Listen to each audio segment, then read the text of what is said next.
Hi, friends. Let's go ahead and look at the last couple of pages of our book about Mali. Let's see.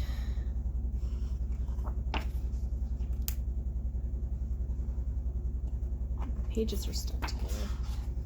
There we go. All right.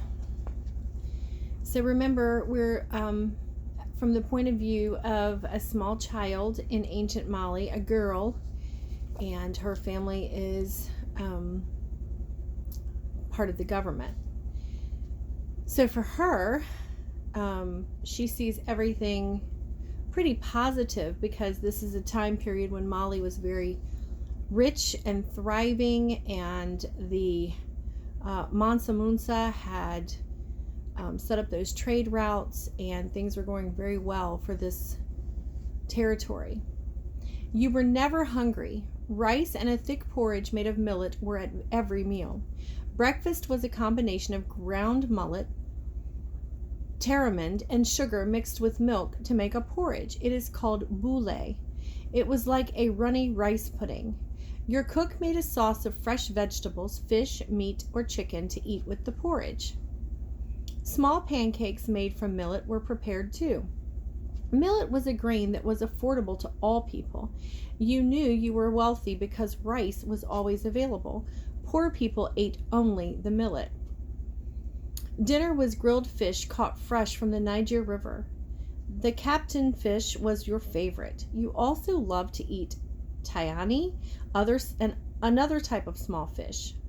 You also ate goat, lamb, chicken, or whatever meat was found in the large market. Your cook went daily to buy the food fresh. Refreshing juices from the hibiscus flower, ginger, or the fruit of the baobab tree were always on the table. Not a lot of this is familiar to us. And although we would eat grains and rice and pancakes and breads and cereals, and then of course the fruits and vegetables and the fish, I don't think a lot of us typically eat lamb or goat, and then some of these smaller fish aren't even in our region. You loved when the great king went out for rides to visit his kingdom. He traveled with many of your father's guards, as well as an entire troupe of acrobats for entertainment. Doesn't that sound fun? So it was kind of like a parade when he came through.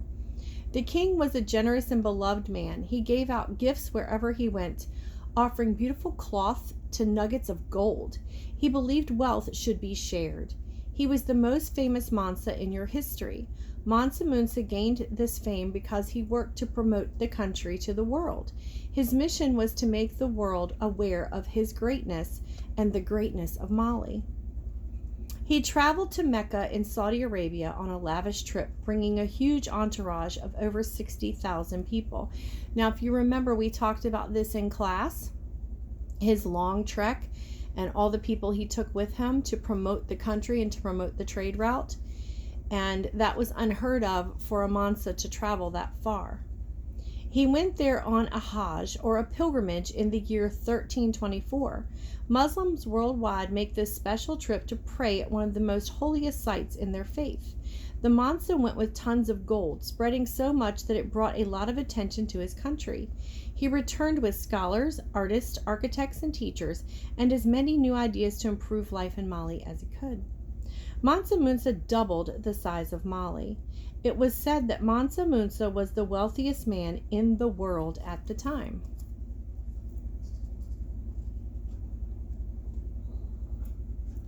Although Mali was known for its gold, it did not produce any minted coins. You knew salt was traded for goods in the marketplace. So they would make jewelry of gold, and they would use gold for lots of other things, but they didn't actually make coins out of it. They just used the gold to trade for salt. Only the king would use gold nuggets for trade. Everybody else had to use gold dust. Many used salt for trading. It was as good as gold. Salt was broken off into large bricks and sought after many people in the southern part of the country. Mali hit in its hot climate, and salt is needed to Mali is a hot climate, and salt is needed to replenish the minerals in humans when they sweat from the heat. Women were allowed to operate stalls in the vast and noisy marketplaces. There were no set prices. People had to be good at haggling. And that means they would just talk about, okay, I think it's worth this. And they would say, no, it's worth this. And then you would just kind of go back and forth. And a lot of times they would also barter, which means I have this cloth. I want to trade it for this meat or something like that. There were always a good supply of koala nuts in the house for important people. You gave them to guests as a sign of respect. Sometimes you brought them as gifts. You knew many of the nuts came to your father as gifts from people who appreciated his fairness with them when he was out on the king's business. I don't know what is wrong with me today. I can't read correctly. Famous people in the Mali Empire. So some of the people that we talked about were, of course, the Mansas. And we talked about how each one of them played a part in building Mali up. And then eventually the fall of Mali. There were also other people. There were Mansa Musa's senior wife, which would be his first wife, and she was very famous because she went with him on his pilgrimage to Mecca, and her name was Anari Kunate. Mansa Musa's mother, and if you remember, the Mandinka people were matriarchal, which means the women were very important in the raising of the children and keeping the household. They were valued. They weren't allowed to do the same thing as men, but they were very valued. So his mother was a very important person. And then, of course, all of his generals and people in his Senate. I think that brings us to the end of our book. The rest of it is just kind of a glossary, and yeah. So I enjoyed reading this. It really reiterated or went back over all the notes that we had gone through in class and the videos that we had watched. And so I hope you enjoyed learning about Mali, and I look forward to our next social studies lesson. So that'll be coming to you guys right after spring break. Love you.